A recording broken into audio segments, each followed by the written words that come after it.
Okay, folks, it's 7 o'clock. We'll call the meeting to order. You have an agenda in front of you. Anybody prepared to make a motion on the agenda?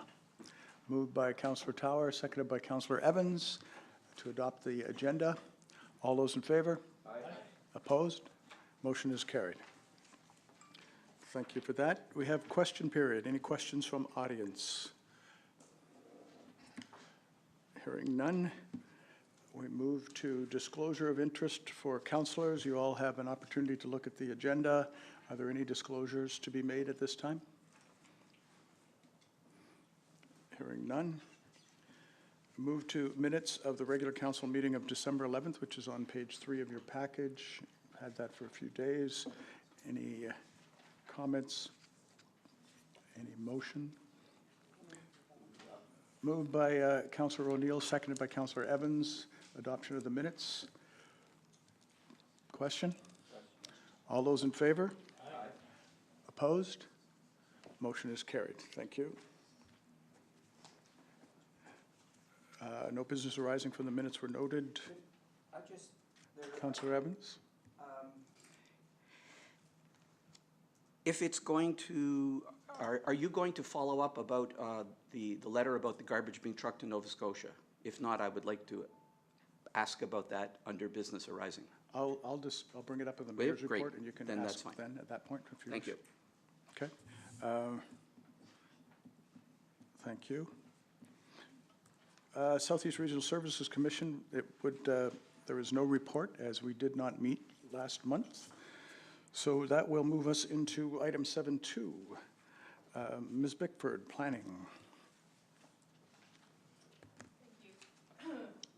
I'll just do a quick little overview of the December highlights for Sackville, and then we can move into the item which has been scheduled for tonight, which is the public hearing for 40 King Street. So in the month of December, there were 4 permits issued. This brought our year-end total to 50 permits at a construction value of about $12.5 million. This compares to last year with a construction value of 3.4, so our construction value was up significantly, but the number of permits were down slightly. And this is just a shift in the type of permits that we've had this year, which are more large-scale projects, institutional in nature, as well as there was 7 new house constructions this year as opposed to last year. I believe we only had 2 permits issued for new houses. I won't touch on the Planning Review and Adjustment Committee because I'll only repeat it again when I do the public hearing. So there's just a couple other items on there which involved various meetings that I attended and as well as preparation work for the ads surrounding this public hearing. So if you would like, I don't know if you want to ask questions on the report first. Any questions on the planning report? Any comments? Councillor Black, please. Thank you. I just wanted to ask Lori what you thought of the attending the 506 study. What did you take from that? I thought it was a great turnout that they had. That's a large number of people to actually come out and get engaged, and it was interesting to hear the different perspectives that everybody has seen and the variety of interests that are in that area and how the area is currently being used right now. So I thought it was very well attended and worthwhile exercise. Thank you. I was pleased to note the change in the housing. That's excellent. We have 7 starts. Yes, that's yeah. Good. Good to climb out of that. Okay, so we'll move into the public hearing session. Over to you, Ms. Bickford, to lead us through that, please. So if I can get the camera to switch to the presentation.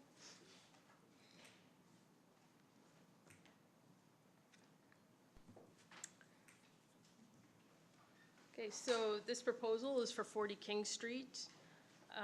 The proposal is to rezone the property from R2 to R3 with the purpose of permitting the construction of a 6-unit apartment building on the property. The R2 zoning currently allows you to build up to 6 units on a property. At present time, there is 2 buildings on the property, a detached dwelling as well as a 5-unit apartment building, row house style. So because the applicant is proposing to do 6 additional units in a new structure, they had to request for an increase to their zoning to R3 to permit. Within the municipal plan, there's a number of policies that we draw on for hearing a request of this nature. The first being a number of design criteria that's set up for the site as well as for the building design. These building design standards include things like the appearance of the building, sloping roofs, buffering from adjoining property owners, and parking requirements. We also have policies in there that suggest that council is looking at creating a wide range of housing types within the town, as well as directing higher density towards the arterial roads, King Street being one of the listed arterial roads within this policy, and as well as setting targets for housing other than single-family residential to increase by 5% per year.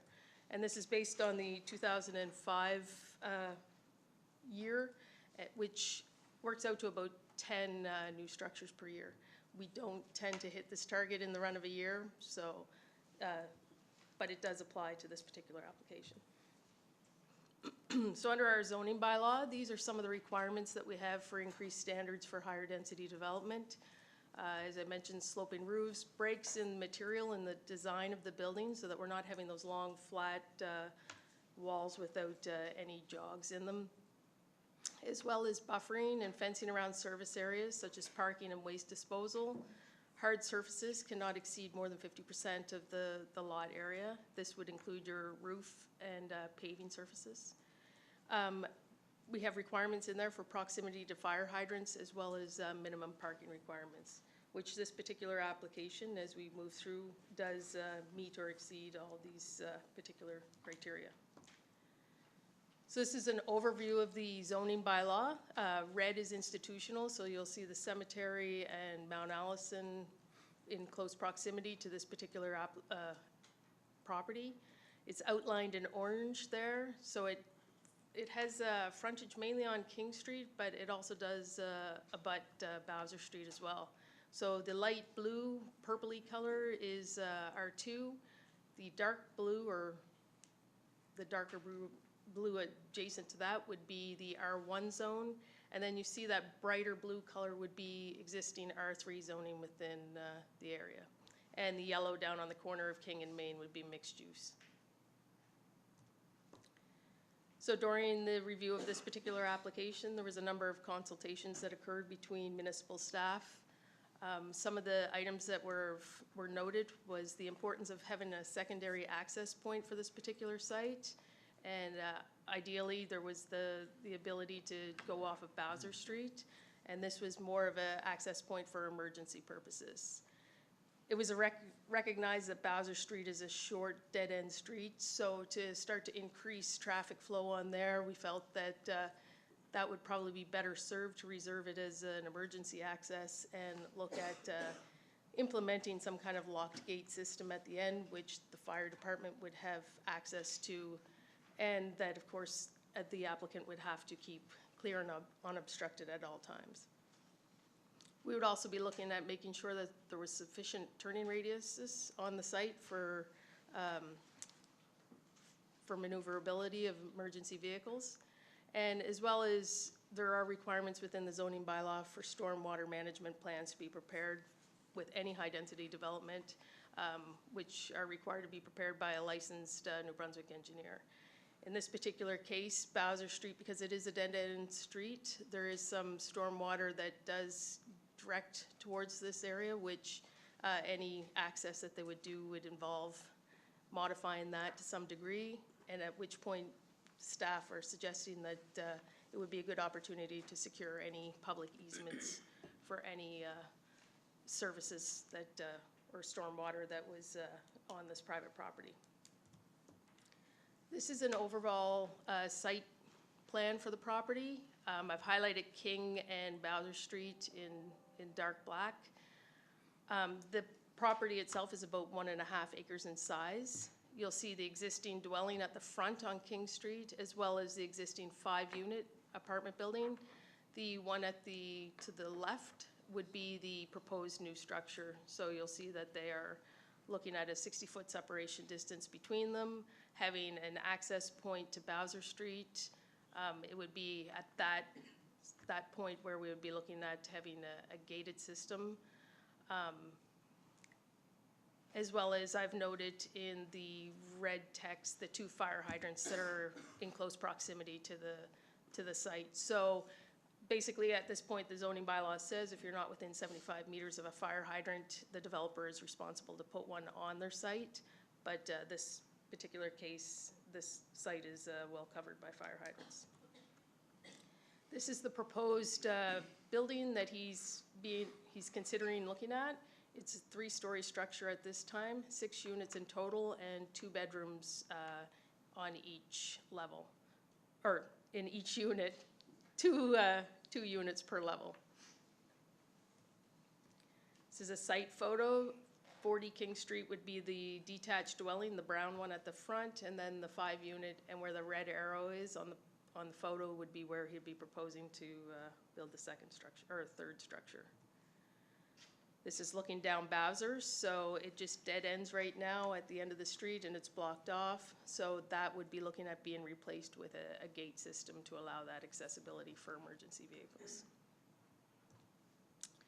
Again, this is just another angle to show you the location of where the building would be. The applicant is looking at retaining as much of that natural buffering as possible.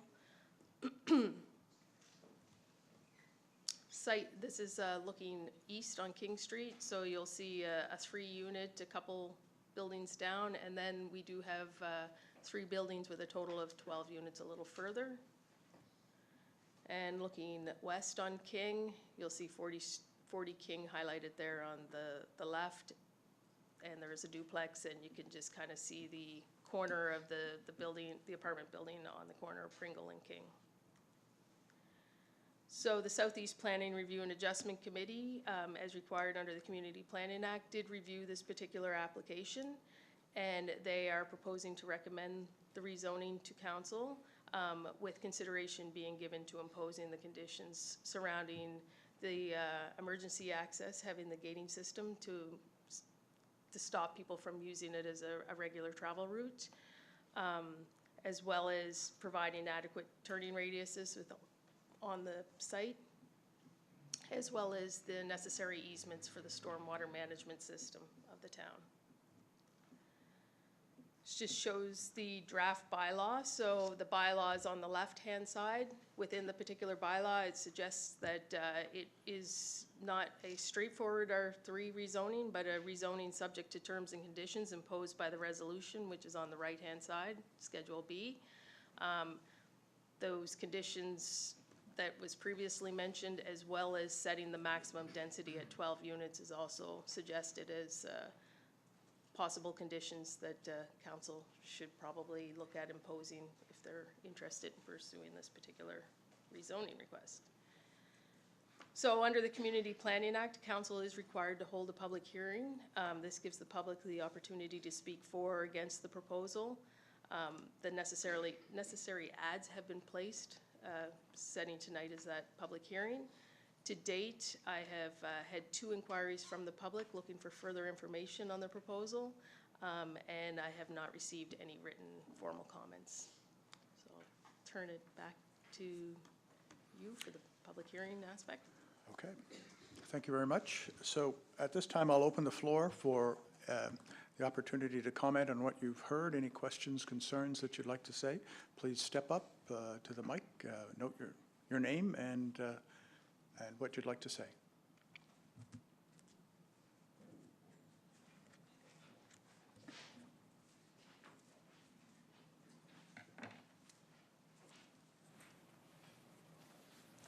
Hi, I'm Norm Cole, and I'm from Pringle Street. I wonder if there's really been any environmental studies done on this place. This land does not exist as we speak as far as usable land. It's all over a bank. The fire trucks, you're spacing the building out 60 feet, and then you're going to expect fire trucks to come in there and maneuver. I went in there tonight in the driveway. very poorly maintained, and it dead ends down by the dumpster at the end of the building. Where is the next building going to be? I have no problem with the design. I have a problem with where's the land? You're going to have to make it. And I don't really think we really need it in that area. It's my opinion anyway, for what it's worth. Thank you. Thank you.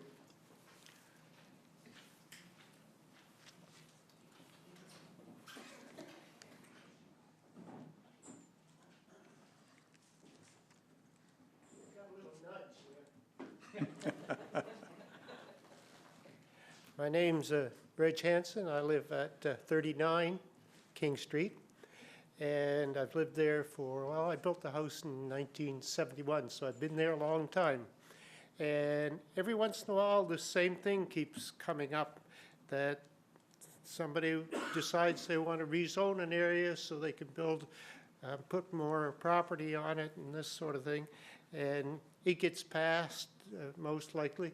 And I noticed what Laurie said too, that there's a recommendation for 12 units on it. Well, I think that's probably a good basic understanding, but I think 3 or 4 years from now, there might be another request to push it up and up and up.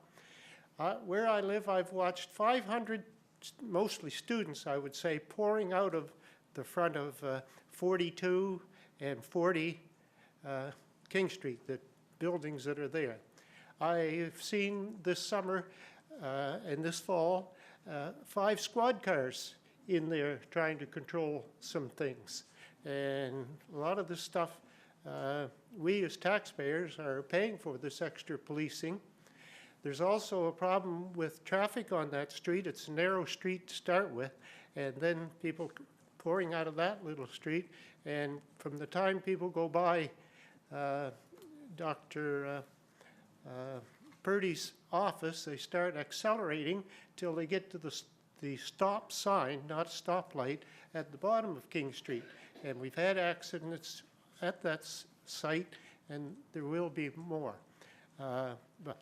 So I think there are a number of things. The other thing I wonder, at one time there was a stream at the very back of this thing running through there. What's the situation with that particular stream, and how is it being covered? Anyway, I didn't plan on coming here to say very much, but when I got listening to how it looks like so much is being recommended here, that I thought I'd better say a little something. Thank you. Thank you, Reg. Any other comment, any other nudges to be made back there?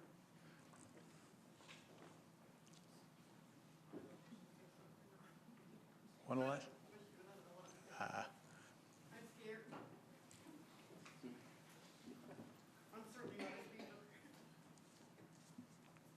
Hi, my name is Pat Shepard, and I live at 46 King, which is right next door. And as Mr. Hansen says, the traffic in and off of the existing buildings can be excessive.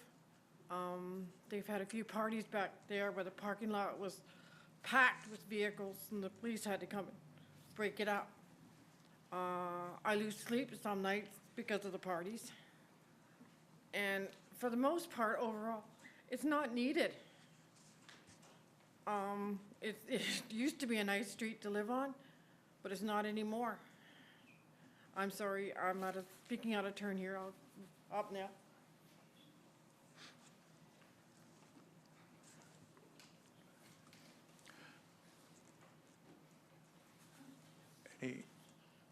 Any other comments? I'll ask one more time. Anyone else come?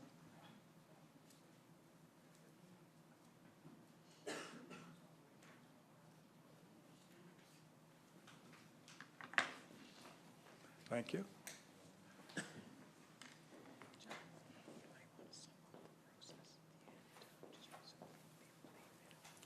Margaret Hansen, 39 King Street. There is already 31 students on Lot 40. How many more students can we accommodate on that lot? This is a question. We have to realize we can't have a whole the neighborhood full of university students. Let's relax, cut back on students in one area. There's parties, outdoor fires in the fall, spring, no outdoor fireboxes, stoves. They just light a fire. We'll have a nice fire. There's parties, noise, and police has to come. And in fact, Sean Doucette had free garbage collection for 9 months after he built that 5-unit apartment building in back. I had to complain. The garbage was stuck out there all week long. And finally, we got it settled. He is not a good person to deal with as a landlord and a neighbor. Thank you. Thank you.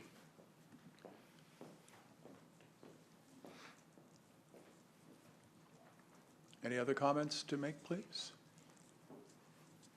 I'll ask one more time. Any other comments?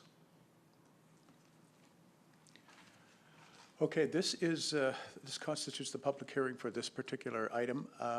I'd like to ask, perhaps I could ask Ms. Bickford about to explain what the process is from here on, so that in case anybody wishes to follow up, they'll have a clear understanding of it.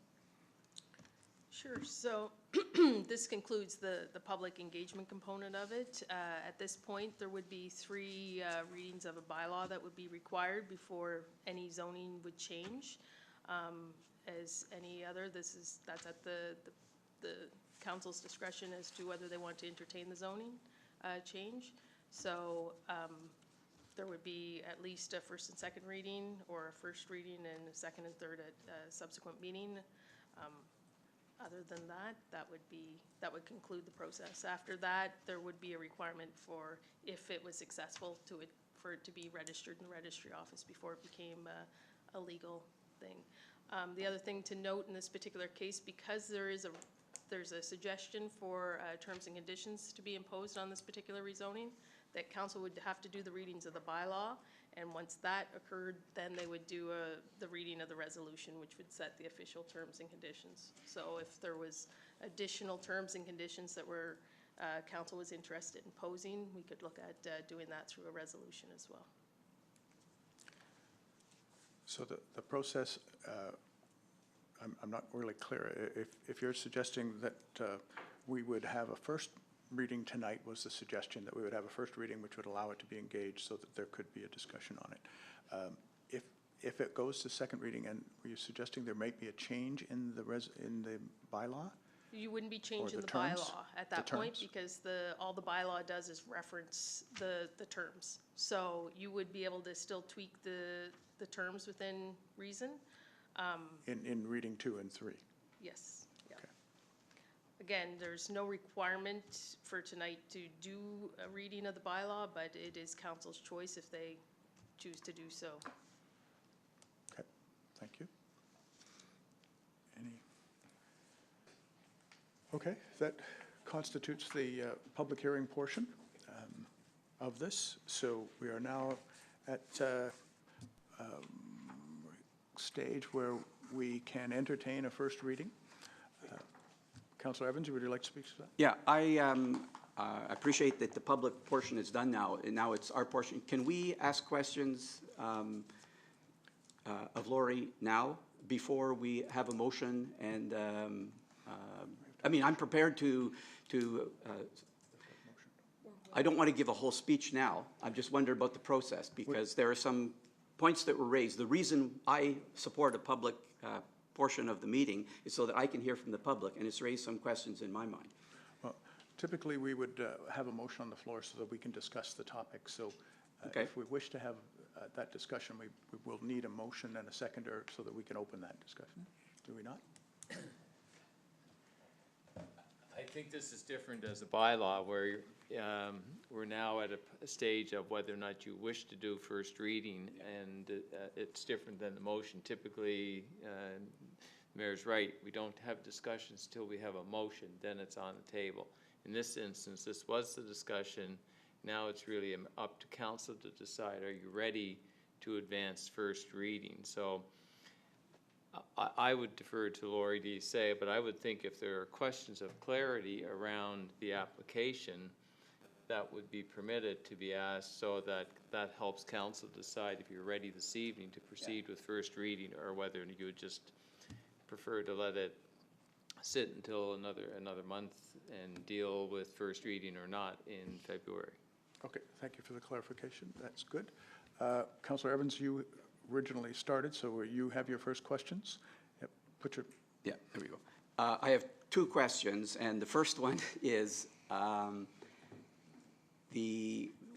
what we're being asked to do is rezone this from 2, where a limit is 6, to 3, so that he can build an additional 6 units.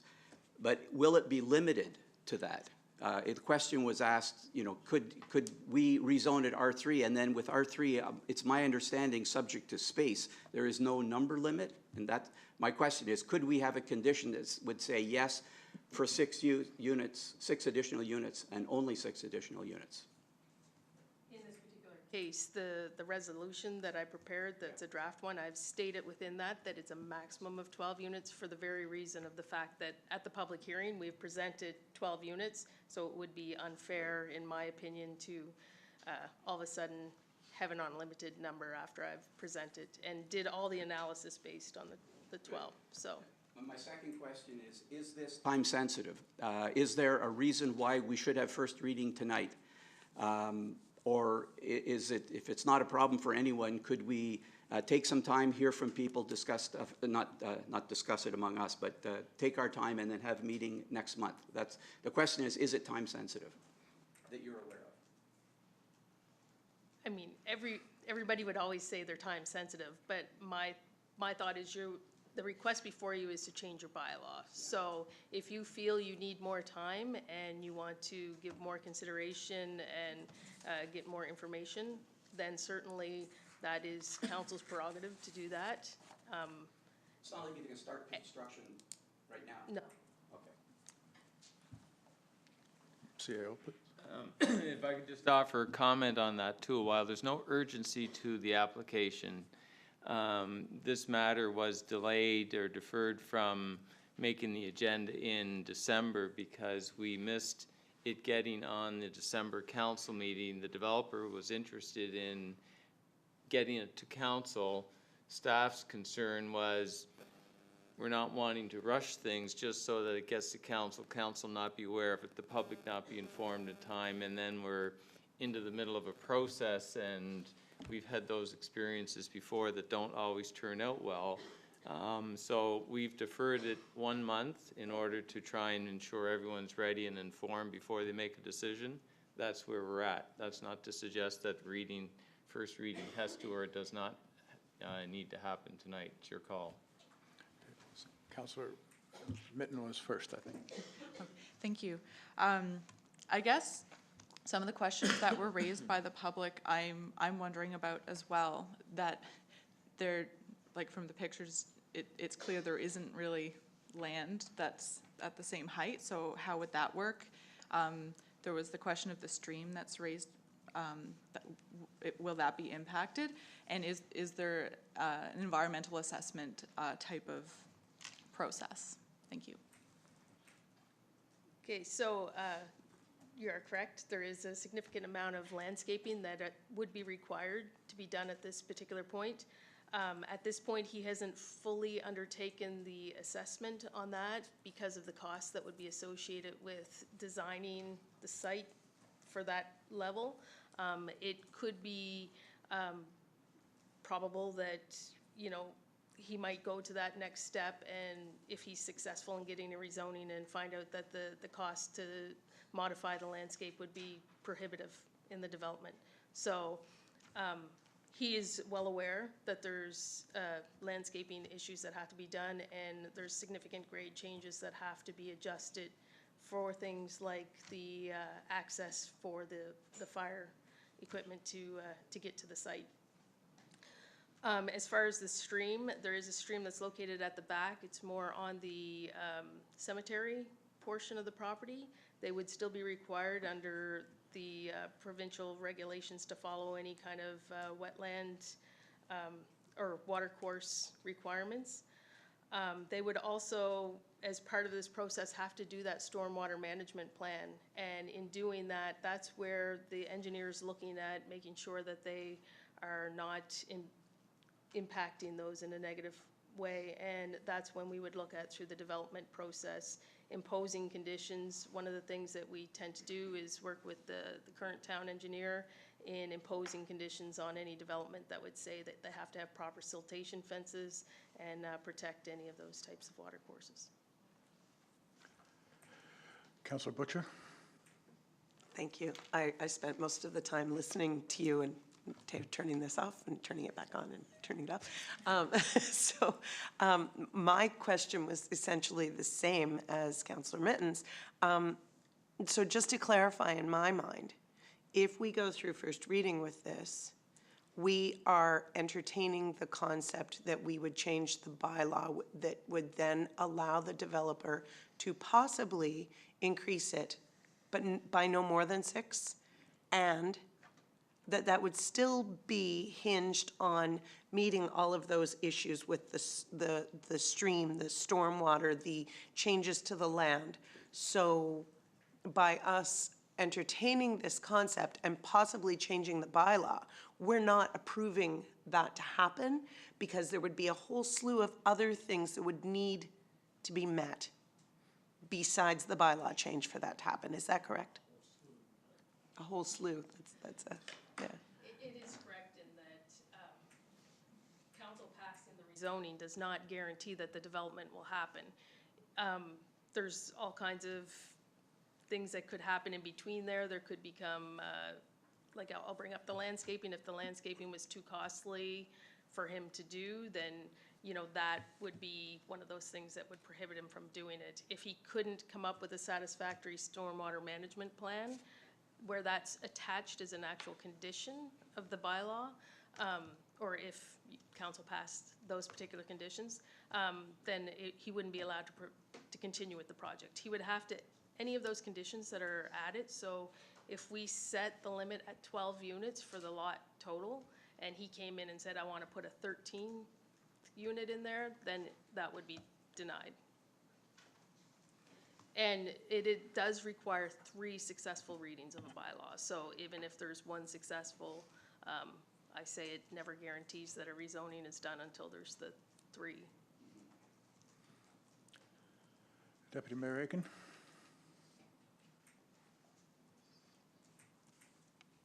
Thank you, Worship. My first question actually was, again, I won't get into any details, but the stream behind there. The Department of Environment had a requirement, you had to be so many meters away from a stream. And there was the development that went in further down King Street several years ago was actually too close, but they let it go anyway. So I think these rules are, and I talked to the Department of Environment at the time, and their answer was that the stream didn't show up on any of their maps, and which was in plain violation of the act, the provincial act. A couple of questions I had. 40 King Street, what is the use of that house? Is that a private dwelling? Is it student rentals? Is it? That I'm not aware of. It just, all as far as I'm concerned, is it's a detached dwelling, so it's 1 unit.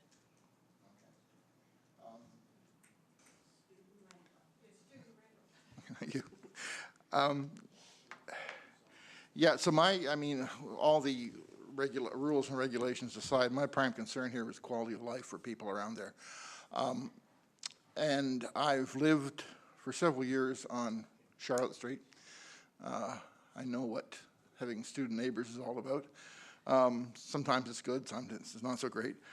And if I'm just concerned with what appears to have been going on there. This harkens back to something we dealt with in my first month I was a councillor, with the development they wanted to do down near Pringle with all those apartment buildings together. It was would have been packed about 200 students in about a block and a half, and we turned that one down because we didn't want to create this kind of student ghetto sort of thing. And this seems to be heading, well, not to that extent, at least heading in the same direction, which concerns me. And I guess the final question I had was, shouldn't they have to show us how they're going to satisfy all the terms and conditions before we vote on whether they can do it or not? I mean, it strikes me to a large extent we're buying a pig in a poke here. It's like, you know, well, they're going to look at the landscaping and hopefully they can do the water stuff. And, you know, it just strikes me as not thought through enough for us to be able to make a good decision.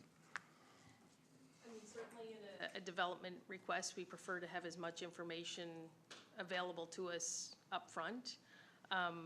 However, there's a lot of, when you start to get into licensed engineers to prepare drainage plans and site plans and that type of thing, it becomes very costly pretty quickly. So what'll happen often is individuals will say, I'm interested in pursuing it if council will consider the amendment, but they're not gonna want to spend out thousands of dollars to find out that council won't even entertain the rezoning.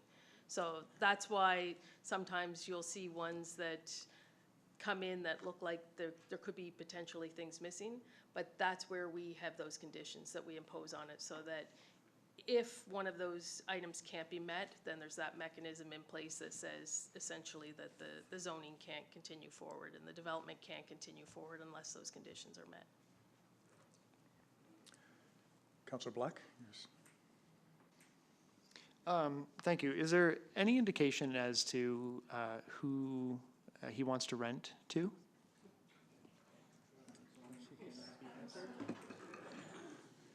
From a planning perspective, we never look at tenancy as far as that, that goes.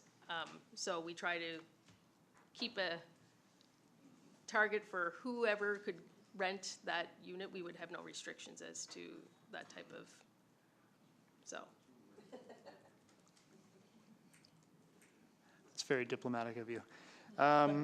So with the fire issues, the lock in the gate and the turning radius, so has this been looked at from a public safety perspective? Like, has the fire department looked at this site plan, this potential site plan, to see if it's even viable?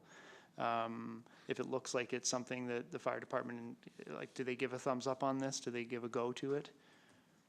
As part of the process, I mean, staff, municipal staff do sit down and review all these particular applications. So that's where you see a lot of those comments that have come out in the consultation part, is through consultation with the fire department, with the engineering and public works and corporate projects and the CAO as well. So we all kind of sit down together, brainstorm some of the items, and then see if there's any huge flags that jump up, or if there's any bylaw components that can't be met.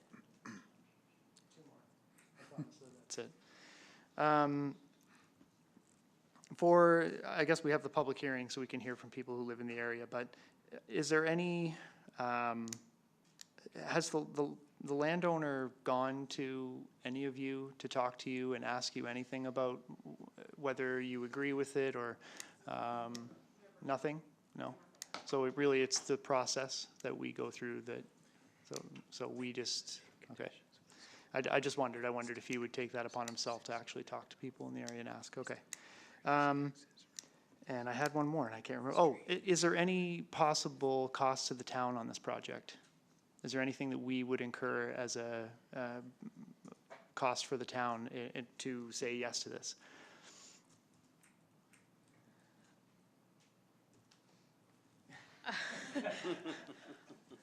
I never like to say that there's never anything. Generally speaking, the majority of the costs would be associated with the particular project that's going forward. So for instance, the landscaping that's going to have to occur on his property would not be the town's cost.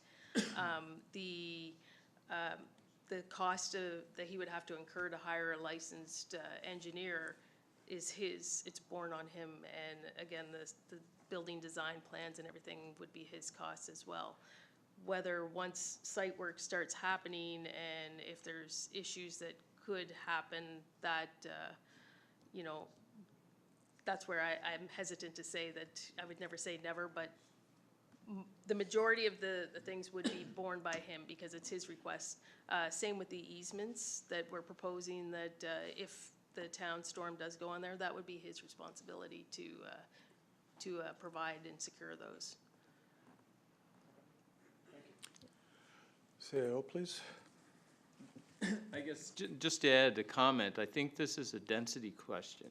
We're looking to rezone from R2 to R3. So, you know, if council isn't interested in changing the zoning to allow more densification there, then, and the development, or the property gets developed with 6 units, there's still landscaping requirements, there's still emergency access requirements.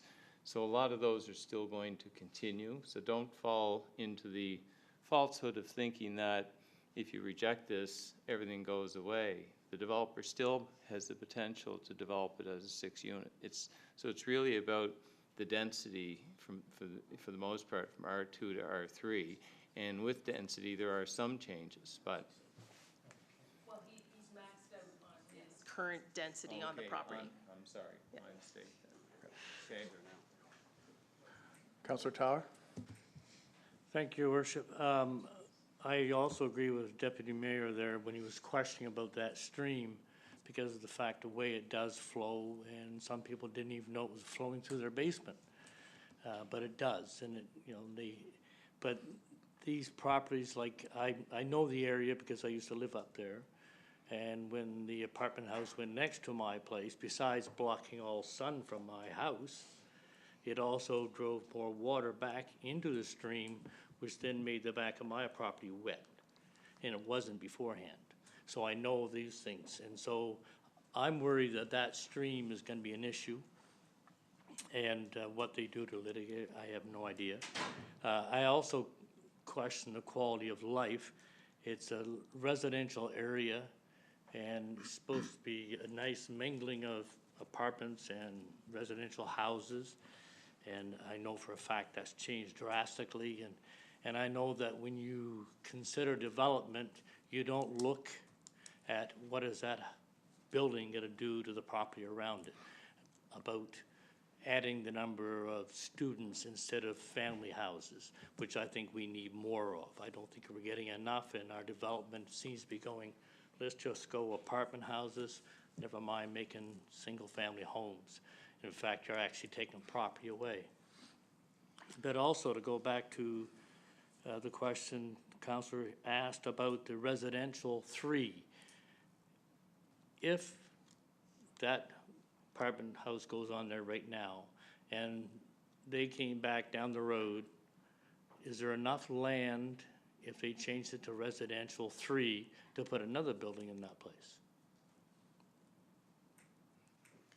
He would have to submit another application if council entertains this and attaches those conditions, which would set the maximum at 12.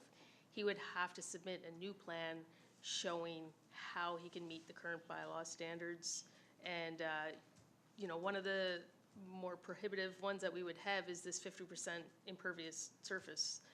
So once you, with the amount of parking that he's required to provide on the site and where he's showing his parking lot and his laneways and this access to Bowser Street, it's I would never say never, but it's improbable that he would fit an additional 4th structure on there. I would be surprised if he could still meet all the other requirements, including the setbacks, right? Because we do have various setbacks from property lines as well. So, but again, if this went through as is, as proposed, and set it at 12, if he wanted to do 13 units on that lot, he would have to go back through a whole rezoning process to do it. And did you say that the property does not need extra parking spaces out back, or he still has to add more? The plan that he has shown meets the bylaw standards for parking requirements. But in what he's shown, he has shown additional spaces than what the bylaw would require. And my only other worry would be because of the extra traffic flow, because King Street is a nightmare for us right now, for people coming off it. it's gonna cost the town as it is right now to try to find a way to alleviate the issue of that street. And now we're gonna add more to it.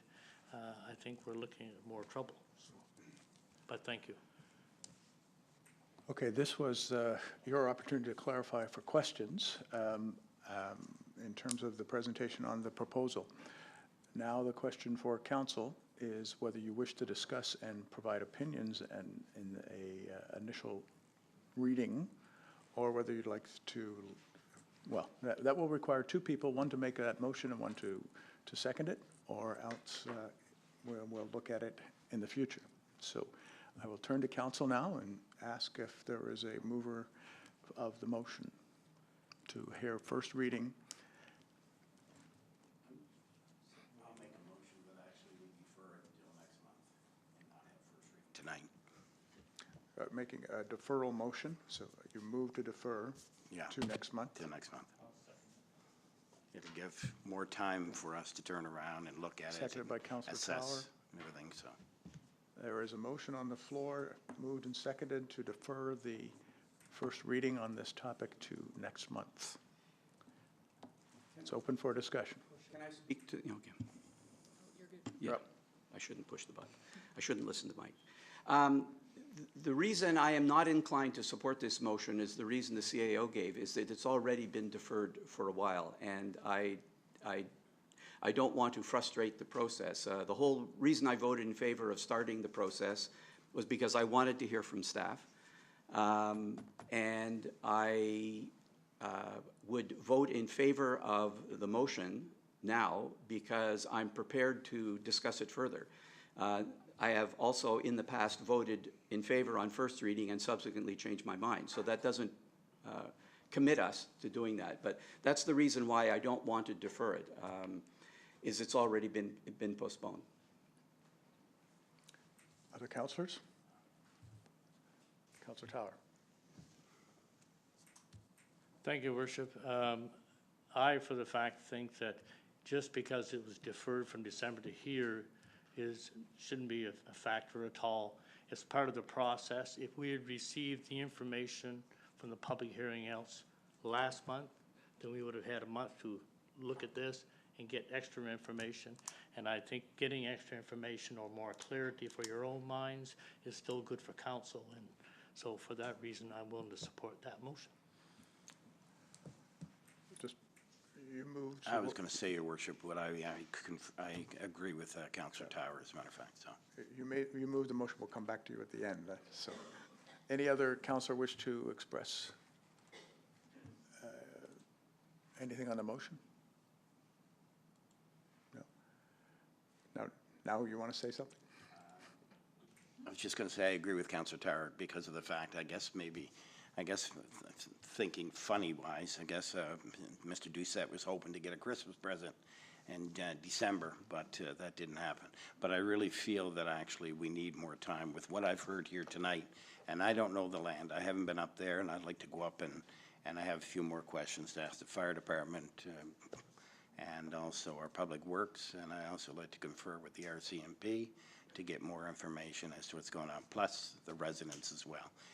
And it will give me more time to really, to really give a good, concise reason or answer as to how I will go for or against. So that's why.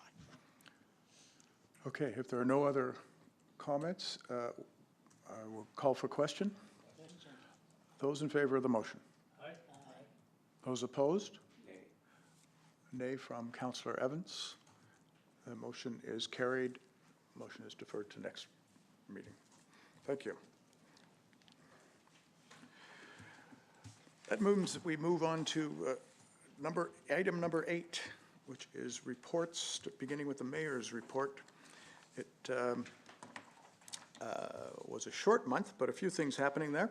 I would like to note that, first off the top, that I'd like to congratulate Mount Allison University's Director of Canadian Studies, Dr. Crystal Verdun, who has been appointed a member of the Order of Canada. Announcement was made by the Governor General, Julie Payette, on December 29th. Dr. Verdun is recognized for her contributions to Canadian studies, notably as a professor and author, and for her commitment to making Canadian literature accessible to a broader audience. It's an extraordinary accomplishment, and on behalf of the town of Sackville, we want to acknowledge for her recent achievement. Thank you.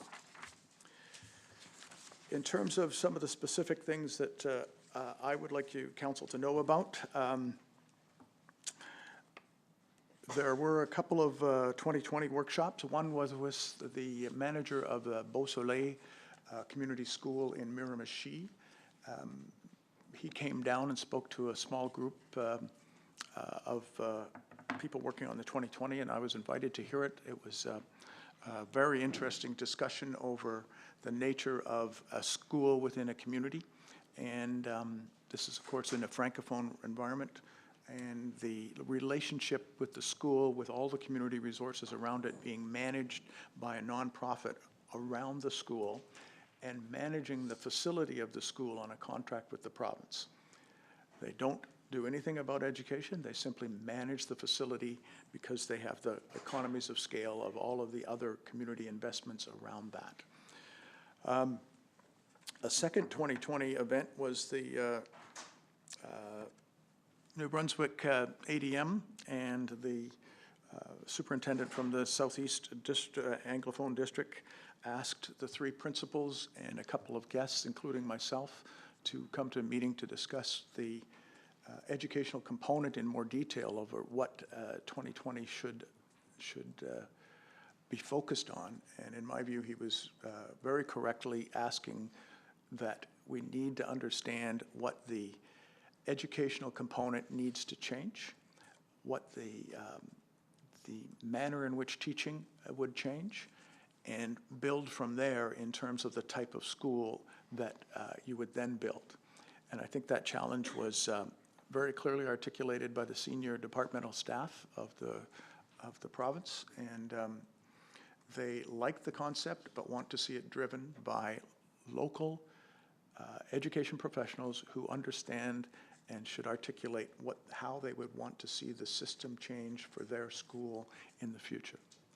So that was a very interesting session. And by the way, the ADM said that he fully endorses the concept and believes that this could drive education reform in this province, and that somebody has to lead it. So fascinating couple of meetings.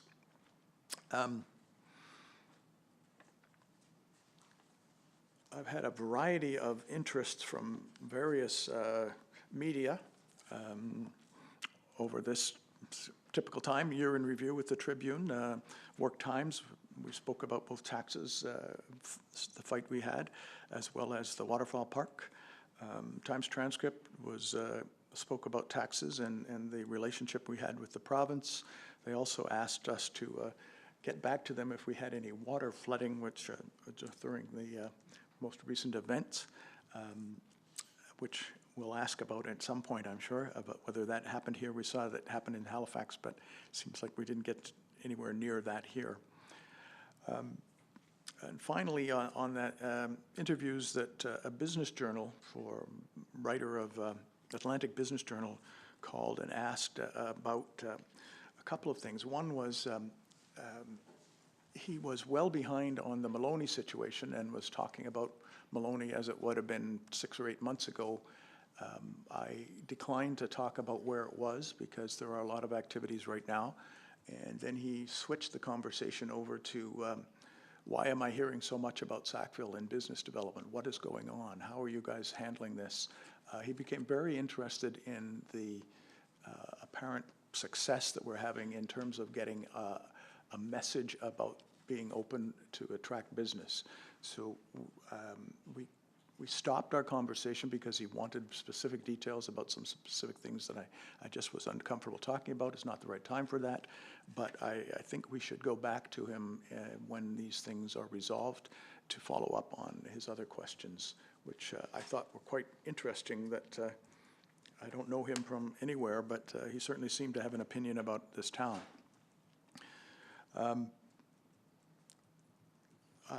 On that same vein, I have had a couple of exchanges with individuals who are in the marketing communications field about how we might undertake our marketing communications in the next year. We did talk about that through our strategic plan, that this would be one of the areas we really want to begin to develop it. So I have had some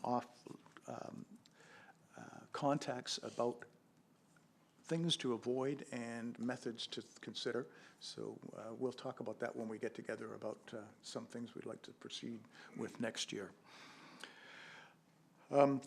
We had a variety of, I think I may have spoken about this, but the letter to Minister Roussel on taxes, we did get a reply to it. You've all seen that reply. I also got a call from the minister's office, and we had a long discussion over both the elements of the assessed value reduction, as well as the other areas that we had raised in terms of ongoing irritants. They assured us, which I've spoken to most of you about, that the second item that we had identified was a regular practice of SNB to consider overall formulas in certain neighborhoods or certain areas or certain towns when they believe it's due for a look. So their reply was, yes, there was a second element. Yes, you guys got hit far harder than anybody else per capita, but it would have been a standard operating procedure of SNB, and it wasn't therefore, in their view, eligible for the extra assistance that came from reductions. And they're making a fine distinction between what was caused by the freeze on the assessment and what may have been caused by understanding what the implications of the freeze were from the appeals process, which was our view, versus their view, which was we would have caught that anyway. It's just too bad for you guys about timing. But they did open the door to us on all of the other items that we have spoken about for quite some time, and that includes the 4 or 5 items that we specifically spoke about. One was the cost of recovery for fire services to the LSD around us, and that it's regulated by a regulation right now, which means that every year we end up subsidizing that service. The highway response, and that it had gone up 20%, and there's no direct manner in which our costs could be recovered. It's more of trying to figure it out every time we go out there. The relationship with Mount Allison students not being as part of the equalization formula, they pushed back on that, but we pushed back as well, and they are open to hearing our arguments on that. And also made reference to that they seem to be able to solve Sussex financial problem of operating regional facilities, recreation facilities for the region in a very short period of time. But here we continue to carry our taxpayers continue to carry the capital investment of the rink, and as well as the operating deficit every year. So we also raised that with them, and they said that they would listen to our arguments. So I think those are all good things in terms of having an opening, and I think we will be following up. The CAO, maybe you could just make a comment on where that will stand and how we'll proceed. The treasurer and I have discussed this about following up, and I guess we felt that we would first deal with our budget, being that we're only a few days back from the new year. So it's on our to-do list, basically, to proceed with it as soon as, tomorrow, sometime this week, we'll follow up to make contact to arrange our first meetings. They've given us the contact person to meet with. It's somebody that we have had some discussions with in the past. So we will take the arguments, as the mayor has indicated, that we've put forward, seek more information, and at some point bring that back to council. And I'm sure it'll be a work in progress here for a little bit, and that optimistic the door is open to have that discussion. So we see just, I guess, find out how far they're willing to listen to us. Thank you. Last couple of things. One was the 1974 Juvenile Hockey Provincial Championships had their banner raised in the rink last week, week before, 2 weeks ago, with a traditional form of a banner that would have been valid about that time in history. If you don't know that they won the provincial championships, our Sackville team did, and they lost in the Atlantic Championships by 1 goal.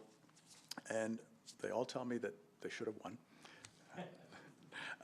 But they were never recognized with a banner at the rink, so that was addressed most recently with a variety of people getting involved in that. So that was nice to see.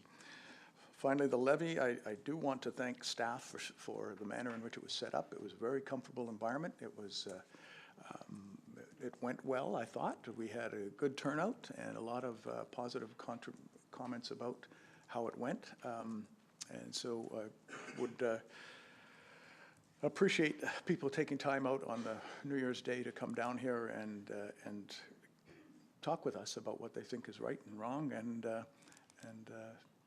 wish us well in the new year. And finally, I also finally promised that I would bring up garbage.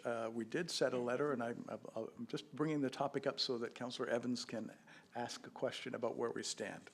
So we did do a letter on the Regional Service Board did a letter to remind everybody that we as a Regional Service Board were made aware of a proposal in the Fundy Regional Service Board that would, in essence, take unsorted garbage, which would normally have to be put into the facility at a certain rate, which is a higher rate because we are now penalizing unsorted garbage coming in. But that higher rate has created an incentive for outside people to pick it up and, in essence, take it over to Nova Scotia, put it in a hole, and charge them and make a profit off of that. And that would endanger all of the other regional service districts' financial viability. It also means that it affects our climate change adaptation plans, our greenhouse gas emissions. There's a variety of reasons that we as a board wrote the letter saying that the province should take action to stop this. So, Councillor Evans, your question on that? Well, my question would be, did you get a response? And if so, what was it? And if not, what are we going to do to rattle the chain further? We have not got a response as yet. I suspect that we will have before the next meeting, which will be the last Tuesday of this month. But at this point, no, we have not had a formal consultation. There has been a couple of interviews that suggest that there has been some activity behind the scenes, but we have no formal reply as yet. Okay. Any other questions on the mayor's report? Deputy Mayor, anything to add on your roles this one? No? Okay, that's it for the mayor's report. We move to item number 9, CAO's report, I believe. Thank you, Worship. I guess my report's on page 21 and of the report. I won't speak too much further on the budget that's going to be discussed later on this evening. You've heard a good bit of the discussion already in the mayor's comment. So it's been busy since our regular meeting in December, and so we have something that will be presented under finance. So I'll leave the 28 proposed budget for further comment by the finance. Nice to see also, though, in the finance report, the fiscal year in 2017 is projected to have a small surplus again. So once again, all programs and services with the departments working within the means available to them. So that's always a good thing. And really, that's about it that I would offer at this time. The holidays, it was a short month. So unless there's any further questions or comments that anyone has, that would be my report for January. Any questions? Hearing none, we'll move to Finance and Administration. Liaison Councillor Tower. Part 1. Thank you, Worship. the bills and payroll. The information is on page 22 and 23. A lot of it is pretty straightforward, but I will get our treasurer to enlighten us on the big number.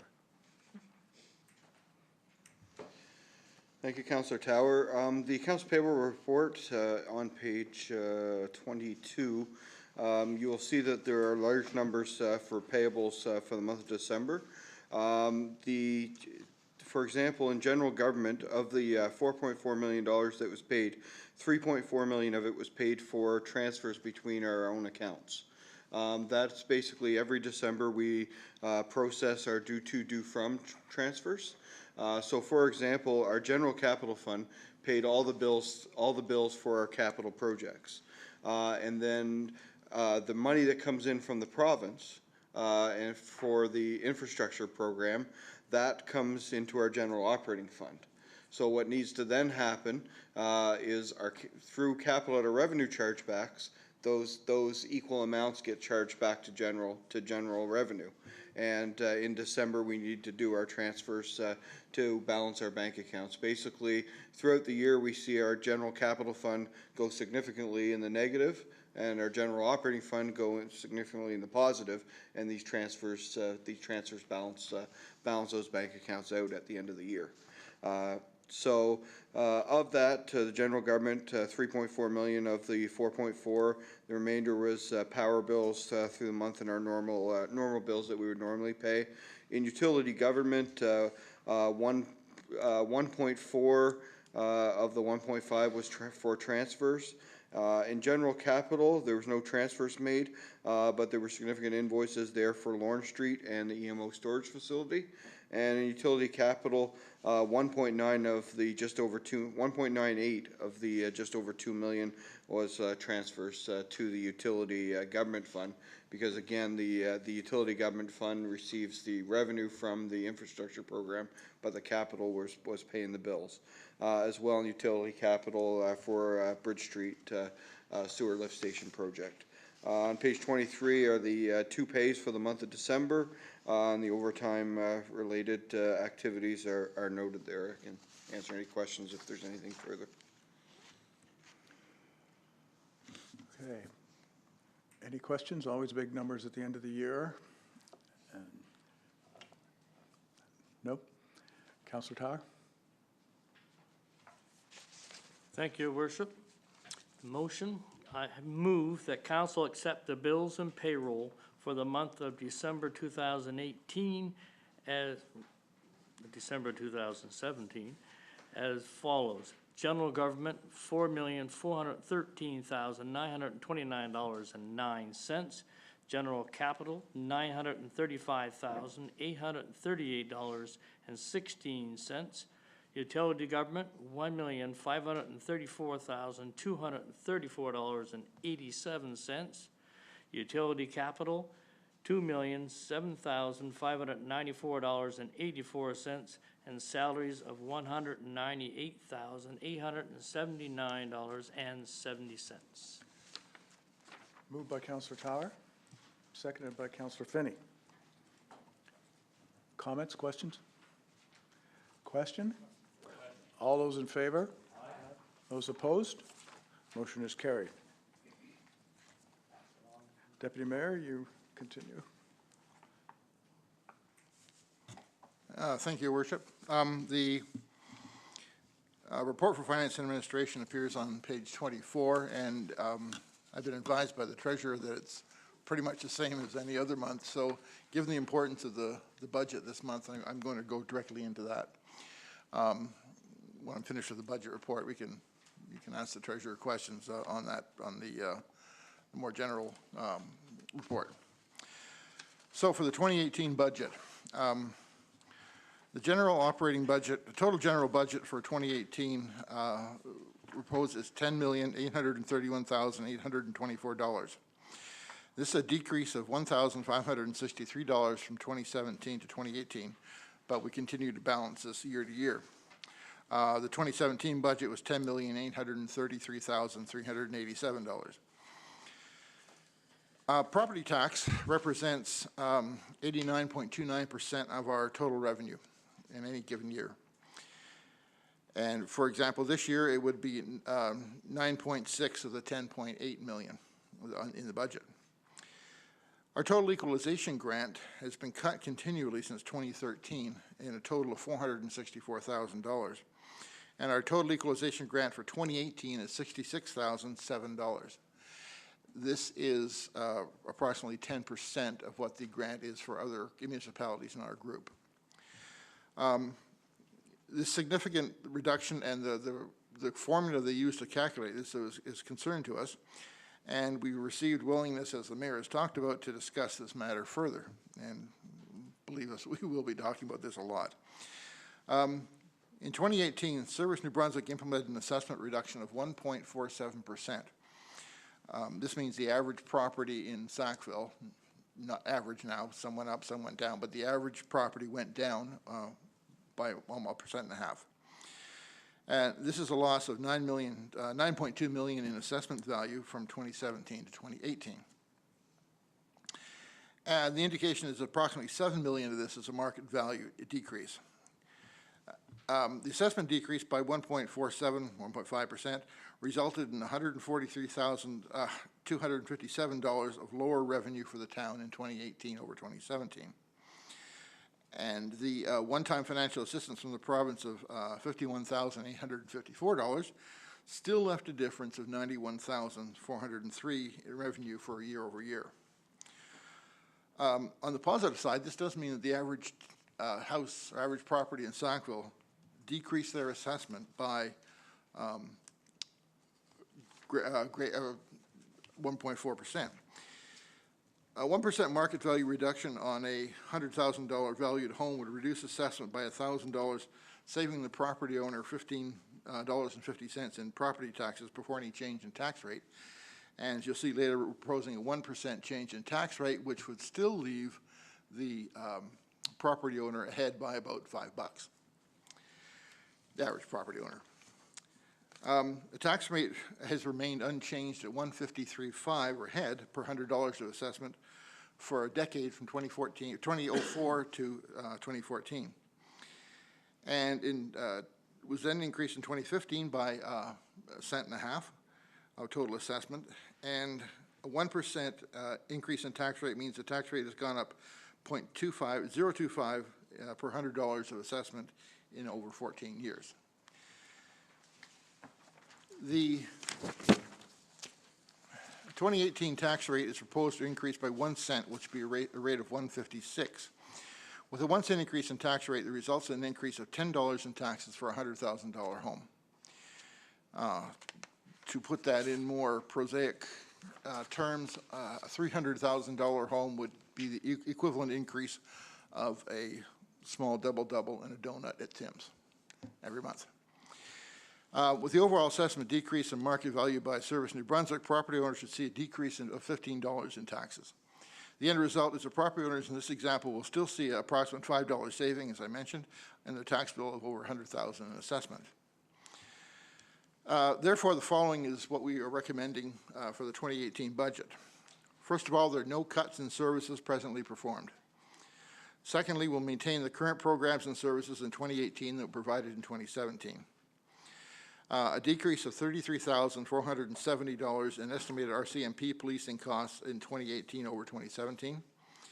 And the principal and interest in long-term debt payments is decreased by $89,632 to a total of $1,166,925. Capital revenue increase from $850,000 to $950,000. So the total general capital budget will be $1,088,000. Capital out of revenue for $950,000, and the borrowing of $138,000. The fire department is the only one that will receive LSD payments. The Lawrence Street Phase 2 project will continue into 2018 for $2.9 million. And the annual debt payment it was reduced in 2018 by $84,632 over 2017, the amount, with a total principal and interest payments in 2018 of $1,166,925. This compares to a 2016 total of $1,269,873. And that is the report on the budget. I'm pretty dizzy by numbers right now. I'll let the treasurer entertain any questions.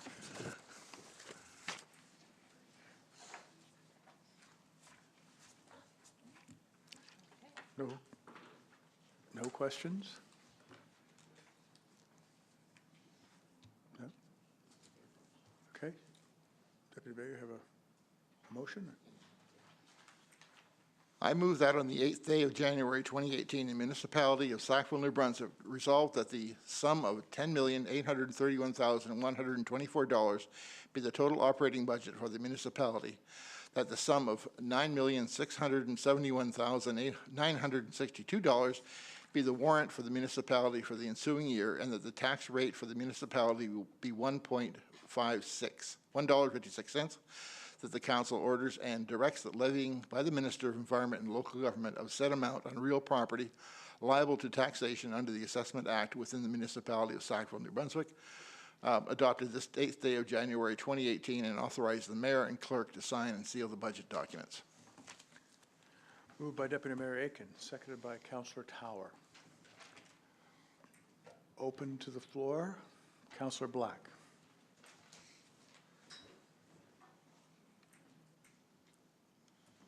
To get my words right, I prepared something to read.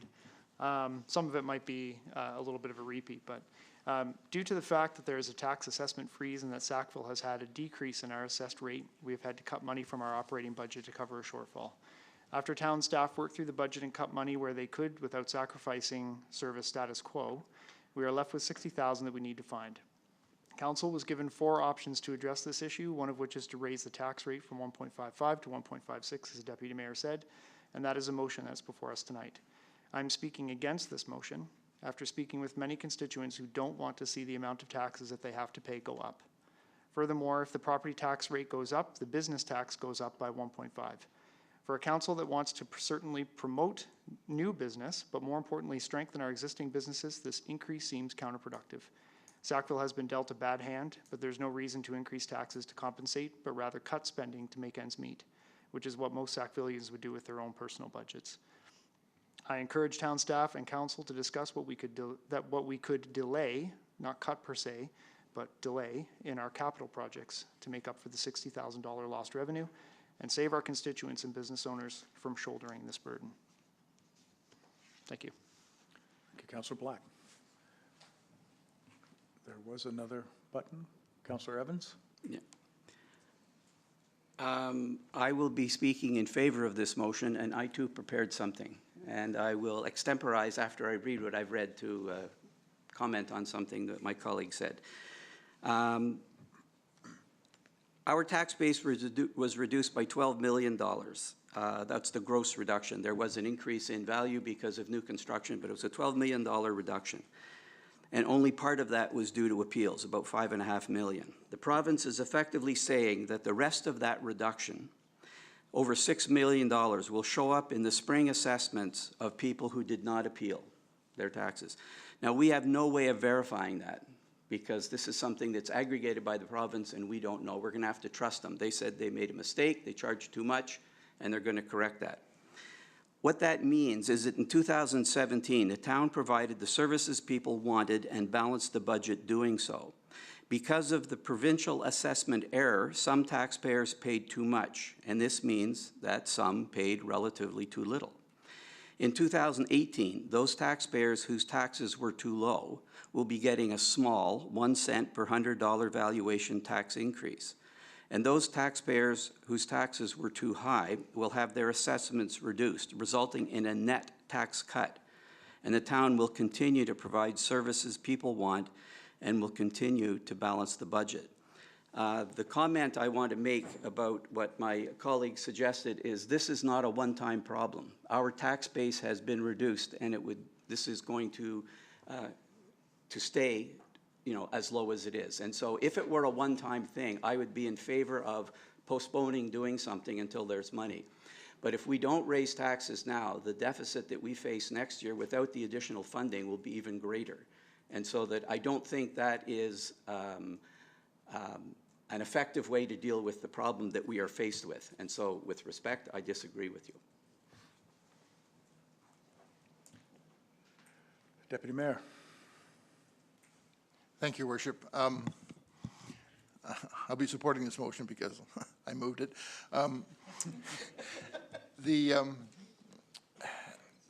No one likes to see taxes increased, and I think there's an odd perception among the public that we're increasing for taxes for everybody but council. We still pay it too, so we're voting for ourselves to lose a bit of money here. I don't support this notion of delaying capital. That is really, what it amounts to is deferred maintenance.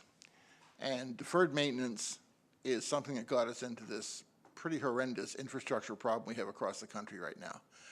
And so the notion that we can sort of put off, let's take it out of capital for this year, that cost doesn't go away. It just accumulates in the following year and the year after.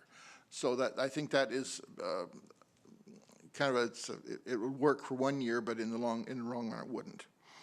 And again, this is, to put this in perspective too, our budget shortfall was actually initially, I believe, Michael, $180,000 in that ballpark.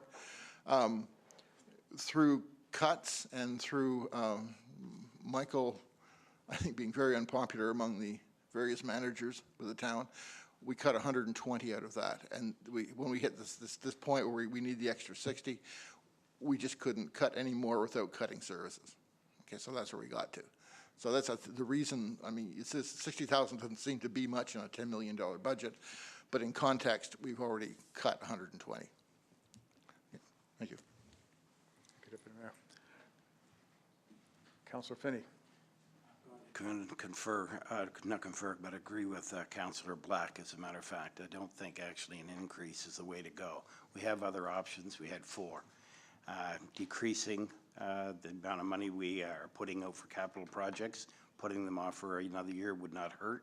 There are some also services that we provide that could be deferred until later on as well. And I feel there's a lot of people out there that just can't afford to have, whether someone considers it a small increase or not. I just don't feel I just feel there's a lot of people out there that just can't afford it. So, thank you. Thank you. Councillor Neal. Thank you, Your Worship. I'll be voting in favor of this. I sat here and I listened to our different department heads tell us how they had cut out a lot of their $1,000 here and $10,000 somewhere else, trying to get down to where we needed them to be, which I think they did a super job. I also I've always found if I saw something around my home that needed to be fixed, and I said, I'm going to leave that for a while. Didn't get better. It always got worse. And the third thing is I've heard a lot of people say that they come to our town because they enjoy our services and that we're doing a super job on that. So if we turn around and cut those, what are we accomplishing there? So I think I'm a homeowner, and yeah, I hate to see my taxes go up, but I also feel that this is the way to go. Thank you. Councillor Mitten. Thank you, Your Worship. I'm going to speak in favor of this motion. It isn't ideal and it's not always a desired action, but I think we do need to raise the tax rate. It is a minimal increase and I know it will impact people. But we do, I think we want to maintain our services and invest in our infrastructure. As Deputy Mayor mentioned, staff already found places where we could cut without impacting services, and cutting services can impact people negatively as well. So I'm going to speak in favor of this. Thank you. Okay, Councillor Mitten. Councillor Black. Councillor Butcher. Thank you. I've been struggling with this one. And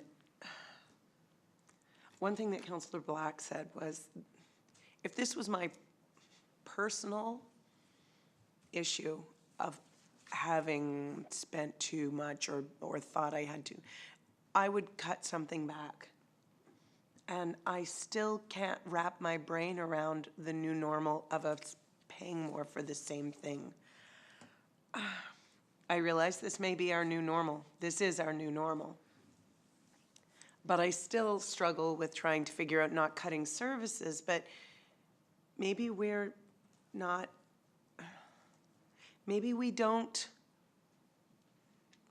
I don't know, put in a capital project that we wanted to do. Maybe we still maintain our services, but we don't do all of the big stuff we want to do. And I don't want to think that we would not look after our infrastructure. $60,000 is a lot to me. It's a lot to a family. But when we look at our operating budget, the amount that we spend in the run of a month, why are we not able to find 60? And I realize that staff have put a huge amount of time into cutting back and squeaking down as much as they can. It's just that 60 seems so very close. I'm still really unsure about what I am going to do here, and I know I'm supposed to know by now. I'm struggling with this a lot, so. Thank you, Councillor Butcher. Councillor Tower? Thank you, Your Worship. I will be supporting this motion. I believe this town spends its money well. We are led very nicely by our treasurer, who has laid out a great plan for us as we move forward. We wouldn't have improved Bridge Street or Lorne Street, Bill Johnson Memorial Park without investing wisely. I don't think anybody in the town wants a cut in services. I've spoken to many people. Most people are of the understanding that it is 1 cent, not 1%. And, each of us have to bear that cost. For some, it will mean less because of the reductions they're getting in their taxes. And I'd be surprised if the province drops mine at all, because they haven't done it for as long as I've owned the house. So I won't be saving any of that, but I'm willing for the whole of the town to be part of that process. I believe in our staff. I believe in the projects we do. And bottom line is, I believe in Michael Beal as our treasurer and how he's laid out a solid plan. And when we try to go over it, he's very quick to let us know the repercussions. So I'll be supporting it because I believe in it. Okay, everybody's had an opportunity to speak. I'm going to call for the question. All those in favor of the motion? Aye. All those opposed? Nay. Please put your hands up for the nays. So we have a nay from Councillor Finney, a nay from Councillor Black. That means you voted yes? Okay. All right, so the motion is accepted and approved. Anything more, Deputy Mayor? Thank you, Your Worship. I move the council approve the general fund capital out of revenue breakdown in the budgeted amount of $950,000 for the 2018 budget year as follows. Storage facility completion, $70,000. Facility capital upgrades, $40,000. Replace ball field building, $76,000. Beach Hill Park / Dog Park, $25,000. Town beautification, $10,000. Former Lund property development, $15,000. Establishment of new trails, $25,000. Skate park improvements, $9,000. Playground equipment upgrades, $7,000. Parks and facilities fleet replacement, $30,000. Road reconstruction, $200,000. SCM funding quarry project, $200,000. Sidewalk renewals, $25,000. GPS survey equipment, $20,000. King Street culvert replacement, $20,000. Crosswalk flashing lights, $10,000. Retaining wall, Main Street, Wright Avenue, $17,000. Public Works fleet replacement, $70,000. Three-stream garbage bins, $10,000. Events infrastructure tent replacement, $40,000. Signage, highway / waterfowl / streets, $31,000, for a total of $950,000. Moved by Deputy Mayor Aiken. Seconded by Councillor Evans. Open for questions, comments? Councillor Finney. I'll be voting against this because I think there's some things in here that I don't agree with. Here we are raising taxes, and we're committing, for instance, I don't agree with the FCM funding quarry project for $200,000. I don't agree with the Beach Hill dog park right at the present time. The establishment of new trails can be deferred until another year. That's just 3 out of a few more, but anyway, that's why I'll be voting against this motion. Vinnie?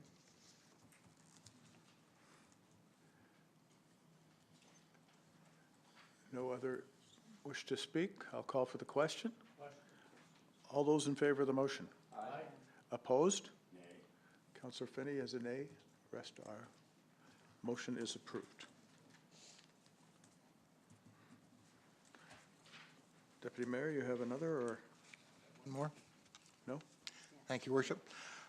I move the council authorize the transfer of $336,000 for the year 2018 from the general operating budget to the utility operating budget for the purpose of fire protection in accordance with Regulation 81-195 of the Municipalities Act, OC 81-974.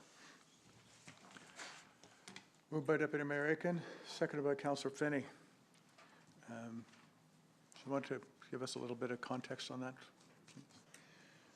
In accordance with regulation, the town can transfer sum of fund between our general budget to our utility budget for the purpose of providing fire protection. When the fire departments respond, they use the water, they require the hydrants, and that's all paid for expenses out of the utility department. Road reconstruction based on the size of lines are much larger because they have fire hydrants on them than if they just had residential. So the regulation allows for the maximum of 50% of water cost only to be transferred back. That would result in a maximum of a little over $400,000 for Sackville. The $336,000 is a number that's been in place for over 15 years and has been consistent. So that becomes an expense in our general operating budget and a revenue in our utility operating budget each year. So that's basically what the transfer is, and we approve it via motion each year in accordance with the regulations. Mr. Beal, would you like to just comment on the issue we've raised with the province in terms of recovery of costs? Is there not an element of this that applies to the recovery of costs for LSD service? Yeah, the LSDs, when the formula is put together on an annual basis, it includes the cost to operate the fire department. It excludes the water costs that the town charges between general and utility, and understandably to a point, yes, because there is that number can be arbitrary by each municipality. But there is a cost associated with providing water to the LSDs. When the trucks leave town, they've usually left town with water that has come from our system. When the trucks respond to calls that are close to our boundaries and close to our hydrants, even though they're in an LSD, they a lot of times may fill off of our hydrants. So we've argued that case unsuccessfully. A few years back, we argued that there's a portion of administration costs that should be included in the formula, and we're successful in at least getting 10% of our administration costs included in the formula. So we get about 12% of 10% of administration cost, which is about 1.2%. Paid for by the local service districts. But administration costs, when I say that, it's finance who pays the bills, does the payroll, it's the CAO who supervises the fire department, it's the insurance that, because all our insurance bills are paid out of finance and administration, so the insurance doesn't come out of the fire department's budget. Liability insurance and comes out of the finance department, so all those expenses come out of the finance and admin, so we were successful in arguing a small portion of that get calculated in the formula. But the water cost has always been a non-starter. So yes, definitely that is a topic of discussion. And based on the percentages that the fire chief has provided us, we receive about 12% in local service district funding. But I think his statistics in the last couple of years have showed around 20% in responses to the LSDs versus in town, and around 20% as well to the highway as well. So we're still putting together the numbers, the real cost attributed to what the LSD and the highway calls are, based on a proportion of call volume as attributed to total budget cost relative to fire service. We'll have that number for council here in the springtime, but there is definitely a disproportionate of funding versus actual cost. I appreciate your answer. I'm sorry, Council, that I took you away from the specific topic, but I thought it was important just to see the linkage there to some of the arguments we want to make. So back to the topic at hand. Any other comments on the questions on the motion? Move to the question. All those in favor? Aye. Those opposed? Motion is carried.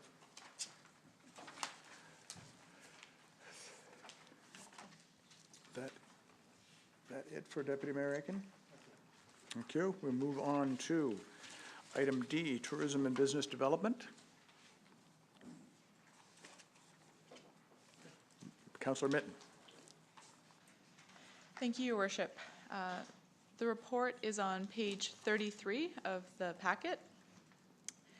And due to the holidays, there was no liaison councillor meeting in December, but I'm going to highlight some of the activities from that month. The manager attended a Culture Plus meeting on December 4th, which is a new cultural human resources organization in New Brunswick, working to develop training and funding opportunities for cultural sector workers. The manager also attended the 2017 Mount Allison University Advanced GIS class presentations on December 6th, where interesting presentations included development of a My Sackville web-based story map, 3D modeling of a potential Sackville Waterfowl Park extension, and Mount Allison's campus, among other presentations. The video promotion project to welcome people to Sackville, it continues to be developed, and several interviews were being held over the holiday break. Staff met with Mount Allison Student Affairs Office about increasing the town's profile in their recruitment materials, and we'll be working to collaborate with Mount Allison on this over the next few months. The manager attended holiday events for Women in Business Group and the Sackville Commons. The Cultural Coast held a board meeting in December, and plans for 2018 include attending Saltscapes Expo in Halifax, publishing an online events guide, and working to implement the food tourism strategy. The manager attended a meeting for groups interested in participating in the celebration of the 150th anniversary of the coming of the Intercolonial Railway to Sackville in 2019. And the Craft Gallery has closed for the season. It closed on December 30th and will reopen May 1st, 2018. And that's my report. Thank you. Questions for Councillor Mitten?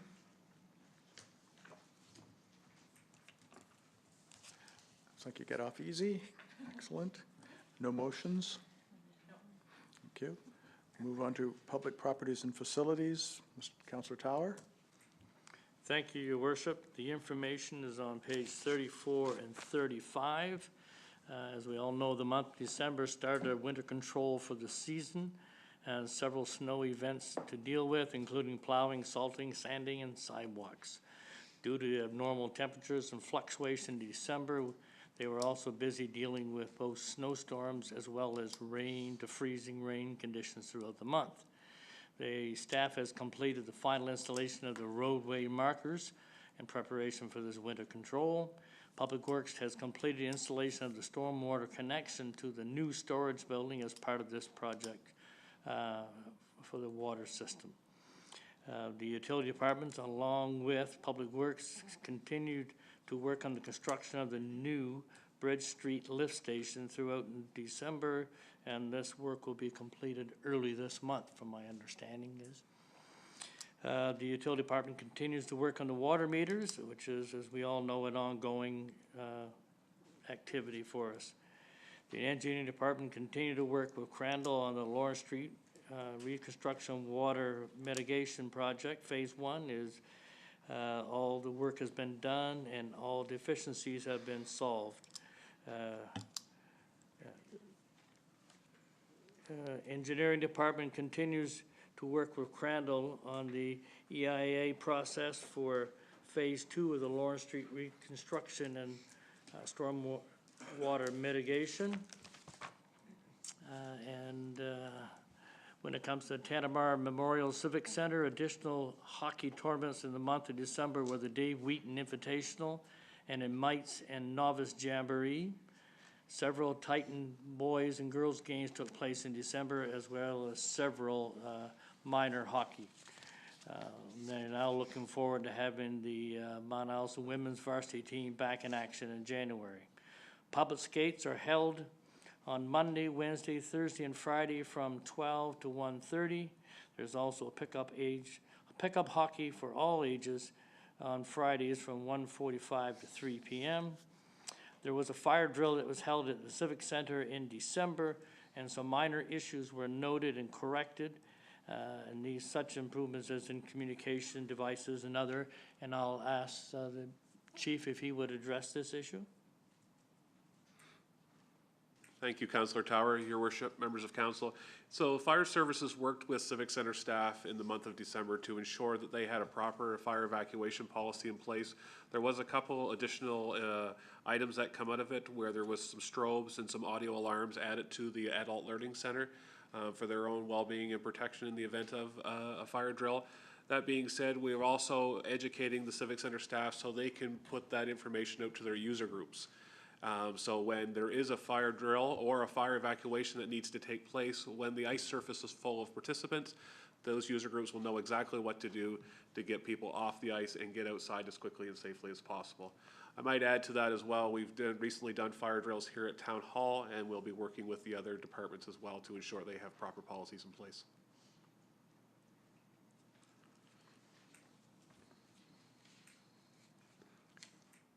Councilor Todd? Thank you, Chief. That was the first fire drill done at the Civic Center, so is that now laid out as a yearly or by process now? It'll be a bi-year. Okay, thank you very much.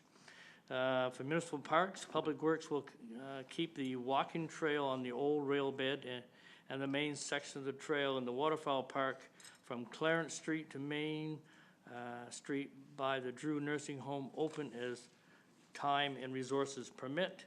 Walking, skiing, disc golf, and well, we definitely can't play the other, so disc is a good one to have now. And snowshoeing is always available at the Beach Hill Park, and the public staff will be in the parks when they have time available to take out the garbage and inspect the parks. And that is my report, Your Worship, with no motions. Councillor Evans?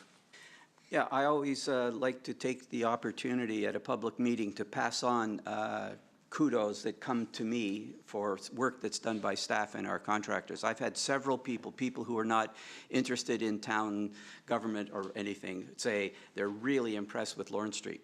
And as one of them said to me, the real test will be in the spring to see if the drainage works to avoid the heaving. But I was really pleased, and I'm not going to criticize Councillor Tower, but he did skip over something that I didn't know and I was really impressed with. It says both contracts have a 1-year warranty period, and any further deficiencies will be dealt with in the spring and summer of 2018. So that's really neat. So if something does work out that's the fault of the contractor, then it will be taken care of at their expense. So that's good news.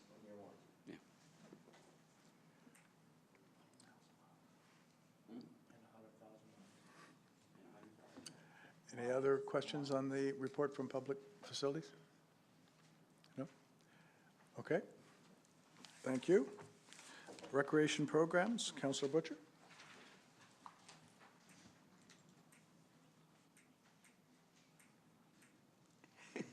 Thank you, Your Worship. Hey. The report is found on page 36 and 37. We did not have a chance to meet in December. As everyone keeps saying, it was a short month. There was 31 days, but December is still a short month, right? So some of the highlights and initiatives, several programs are now underway, pickleball, Big Buddies, and ukulele, and registration is now available for country line dancing, morning Zumba, Aquasize, Trailblazers, and the New Year's Resolution Nutrition Workshop. So if anyone's interested in any of those, they should contact Town Hall for details. The department is hiring student trailblazer coordinators. Job descriptions are available at sackville.com, and applications are due by January 16th. The Sackville Sports Wall of Fame nominations are now available at sackville.com, and the nomination deadline for those is this Friday, January 12th. The annual Sports Recognition Night is scheduled for 6 p.m. on January 23rd, and submissions are being accepted again until January 12th, which is Friday. The 11th Annual Winterfest is scheduled for February 8th to 11th, and if there are groups or businesses interested in hosting an event or a program, they're encouraged to contact the department before January 15th, and search for the Winterfest event on Facebook to stay up to date with everything that will be taking place. A full schedule of March break activities is being planned for March break, which is the week of March 5th this year. And planning is already underway for the 18th Annual Fall Fair. The Midway will be returning, and several musical acts are already confirmed for the tent, including Eddie Chase and the Graffiti Four, Port Cities, Cool Waters, and the Ray Oliver Band. And the library report is included on page 37. Weekly programs continued to take place, and the second Moonlight Madness had cookie decorating, face painting, children's crafts and games, trivia and craft sheets for adults, and there were 267 people there that night. It was a busy evening. Other special groups included a couple of movie afternoons on no school days, an elf apprenticeship workshop, a kids' welcome to the New Year party, and 3 WestJet information sessions. And that is my report. Thank you, Councillor Butcher. No comments on that. We will move on to the next item as well, on to public safety. Who's up first? Councillor O'Neill. Thank you, Worship. The fire department responded to 13 calls for service during the month of December, which included 4 motor vehicle collisions, 4 flue fires, 2 commercial fire alarms, 1 request for assistance from Ambulance New Brunswick, 1 residential oven fire, and 1 smoke in a commercial building. The calls for service in 2017 were up 27 calls compared to 2016. And I guess during the month there couldn't have been too much training going on due to the holidays, but the chief does want everyone reminded that they keep their civic numbers visible from the road, which enhances response team for emergency service that arises at your location. And again, he reminds us about having a basic emergency kit prepared for at least 20 or 72 hours. And that's about all in the report. If there's any questions, I would ask you pass them on to the chief. Thank you. I have one. I promised I would get back to you about we've had the EMO communication structure come out a couple of times. It's already been in place for events. The last one, we got a warning about surf and high tides. Did we have anything of note here? Thank you, Your Worship. No, on the storm of Thursday evening into Friday morning, you're right, it was forecasted for some potential tidal surge impacts within the community, but there was negative results within the Sackville area. However, staff did convene in consultation with our CAO, discussed if the need arose, to people need to be displaced from their homes. We had a reception center in place that could be activated, or a warming center in the event needed, but thankfully it was not. Thank you very much. Councillor Black? Thank you. The police services report can be found on page 38, 39, 40, and 41. Continuing the trend, call volumes in December were comparable to last year, but decreasing significantly compared to the previous months. Reported property crimes in the town have also been decreasing. Again, an analysis of calls for service doesn't identify any crime trends or patterns. Just like last month, foot patrols were some of the proactive efforts to increase visibility and deter late-night liquor-related activity. And there were many school visits at 16, which excludes the CPO activities, and that was the same as last month as well. They've been making a push in that respect. The Community Partnerships Committee continues to be a priority to address local issues with a focus on Mount Allison students and town residents. meeting held in early December to focus on fall complaints and community perception of the issue. From a police perspective, the intervention and disruption of the large parties is the primary focus. The CPO report is on page 40. It highlights his usual awesomeness. His visits to the schools, Mount Allison, Tantramar, Marshview, and Salem, and his committees that he's on, like Crime Stoppers, Block Parent Program, the LINK Program Committee, Community Health Advisory Committee, Youth and Adult Diversion, Access to Mental Health, and Mothers Against Drunk Driving.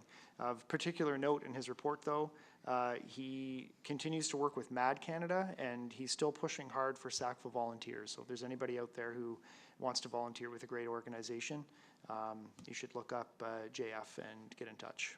And that's my report. Thank you, Councillor Black. Hearing no questions. Thank you for your reports on public safety. We'll move on to policy and bylaw. Councillor Evans? We, like so many others, did not have a liaison meeting in December. Bylaw number 259, the Town of Sackville Municipal Emergency Planning Bylaw, received first meeting in December, and it has been advertised as required prior to second reading, and we hope to do that tonight. And that's it. Any comments or questions on that report? Okay. You have a motion. I have a motion. So let me just get the motion, first part. I move that council gives second reading, section by section, to bylaw number 259, the Community Emergency Planning Bylaw. And because it was advertised appropriately, I don't have to read the whole bylaw. I can just read it, essentially the section titles. So, public notice is hereby given that the Town of Sackville, Town Council of the Town of Sackville proposes to enact the following bylaw. Bylaw number 259, Town of Sackville Municipal Emergency Planning Bylaw. Section 1, definitions. Section 2, the coordinator. Section 3, negotiations. Section 4, local emergency. Section 5, declaration of a state of local emergency. Section 6, mutual aid agreements. Section 7, repeal. The proposed bylaw may be examined by any interested person on any day, Monday to Friday, between the hours of 8:30 a.m. Do I really need to read this? No, I'm going to stop. Okay, and just to, okay, no, that's my motion. I will wait for a seconder. I will second that, Your Worship, to help him out. Okay. Moved by Councillor Evans, seconded by Councillor Tower. And I just wanted to explain that this was said last month when we had first reading, but this is essentially a housekeeping changes. We are just changing some of the names, and it's really not significant, but we are changing the words, so we have to go through this process. But I don't think there's anything substantively different. We had a good discussion on the differences at the other meeting, so if anybody has any questions on the final version? Hearing none, I'll call the question. All those in favor? Aye. Opposed? Motion is carried. I move that council give, sorry, thank you. I move that council give third and final reading to bylaw number 259, Community Emergency Planning Bylaw. Second that, Your Worship. Moved by Councillor Evans, seconded by Councillor Tower. Third reading, any questions, any debate? Hearing none, call for the question. All those in favor? Aye. Those opposed? Motion is carried. Thank you. Councillor Evans, anything else? No, that's it, thank you. We can move to personnel. Councillor O'Neill. The meeting was scheduled for January the 4th, which we attended. As of the last pay period in December, there were 38 permanent employees and 3 temporary employees, which are crossing guards and recreation. 2 outstanding matters in labor relations relating to vacancies have been referred to arbitration, and an arbitrator or a date for the hearing has not yet been confirmed. And that's all there is in the report, Worship. I'm glad to hear you were able to have a meeting, like so many others. Can't say much in terms of the substance of some of this, but any questions in general? No? Okay. So that is it for personnel then? Thank you. Corporate Affairs Strategic Development, Councillor Mitten.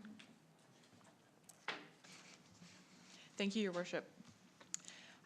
The report is on pages 51 and 52, and we also met. We met on January 3rd. And here are some of the highlights. Our land use and functional planning study for Exit 506 continues to progress, which is being led by Kistix Planning and Design. The consulting team have now completed a variety of interviews and stakeholder meetings, hosted a workshop with the local Exit 506 community group, and facilitated a public workshop, all of which took place on December 7th, 2017. An online survey was launched December 8th and has already had over 320 submissions.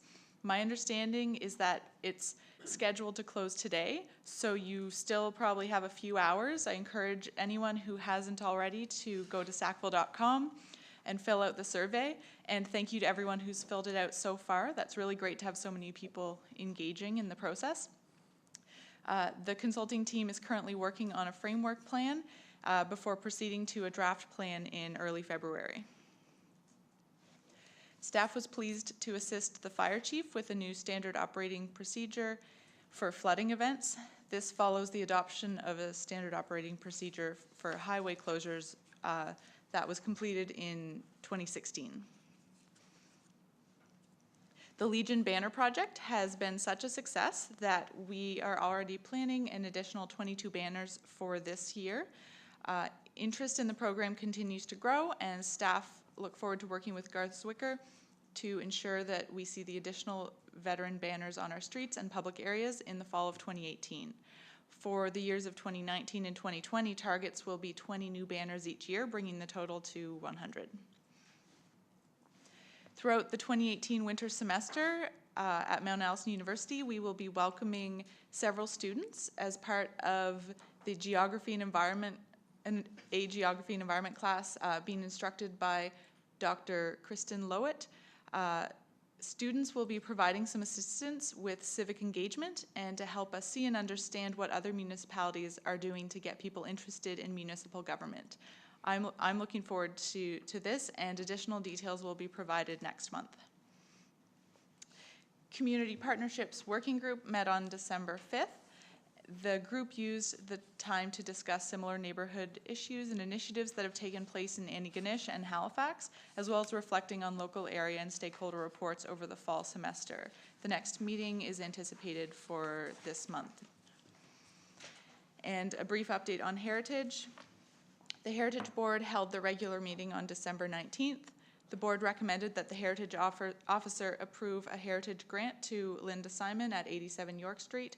A $5,000 grant was approved by the Heritage Officer on December 20th. Suggested revisions to the Heritage Grant application form and criteria are being evaluated, and general updates to the website have been completed. The signage improvements reviewed by the board were put on hold pending the town's capital signage project request. Two member appointments expired at the end of December, which will require consideration by council in February. And that is my report. Thank you. Any questions on the strategic report? Hearing none, thank you very much. We move to, well, there is no new business on the agenda, so that is done. Questions from press?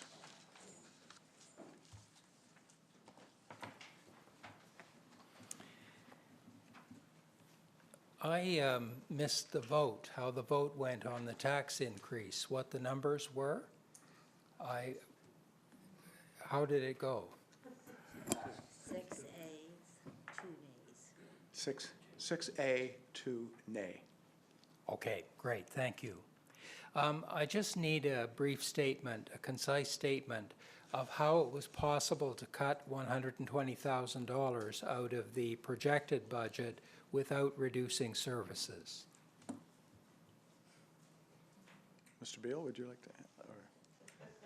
Yeah, of course, so management put together a first draft budget, which was presented.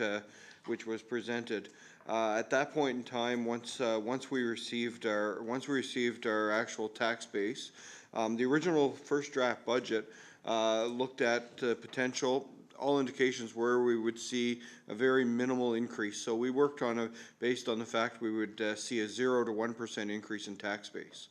Once we found out in late November, early December that we had a drop of 1.74%, management went back to the table and looked at everything in very detail. So what we cut without cutting services was basically refining the numbers, tightening the numbers up, and we have done that a few times in the past, and it has continued to get tighter. And we're now at a point within the operating budget that we have tightened up the numbers to the point where we can't tighten anymore without looking at each individual service and what level of service and that we do provide. So we look at every item from electricity, what is our 5-year average, what is our 3-year average, and we come up with a budget number. Well, we maybe tighten that up another 1% or 2%. So it's been tightened up through the management group as pretty well as close as it can get without moving on to service levels. Project, I've kind of lost track of that. Has that, are the partners in that, the provincial and federal partners, on board with it, or is that still to be negotiated? I think Mr. Burke has got an update. Bruce, you said you were referring to the Quarry project? Yes, the proposal for a park and retention pond there. Yeah, I guess we've, as of today, we've formally filed an application with the Federation of Canadian Municipalities under their Municipal Climate Innovation Program. So there's no provincial funding for that particular program. It's pure federal money, and grants are up to $1 million. 80% of which comes from the federal government, which requires a 20% contribution from the municipality. Thank you. So it's a matter now of waiting to hear from the Canadian Association of Municipalities whether they will come up with that money? That's correct. Thank you. Just Bruce, just one more supplemental. Just a slight correction. You, in your question, Bruce, said funding from the Canadian Association of Municipalities. Federation. And it's the Federation. There is a Canadian Association of Municipalities, and I know that's more the professional association, and you probably wouldn't get a dime there. So. Thank you. Okay, that's it for press. Questions from the audience? No? Moved by Councillor O'Neill, seconded by Councillor Finney. Motion to adjourn. Those in favor? Aye. Opposed? Motion is carried. Thank you all very much.